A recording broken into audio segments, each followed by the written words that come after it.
বৈশা পুকুর পাড়ে সেই সব কথা পড়লে মনে চোখের পানি ঝরে বন্ধু রে।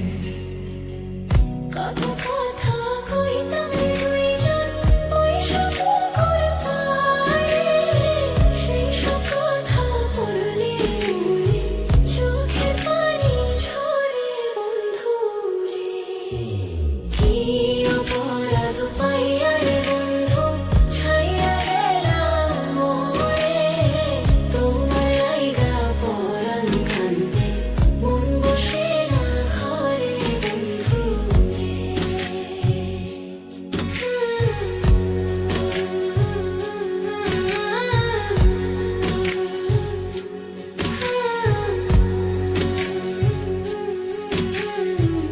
বাড়ির পাশের কদম গাছে বসে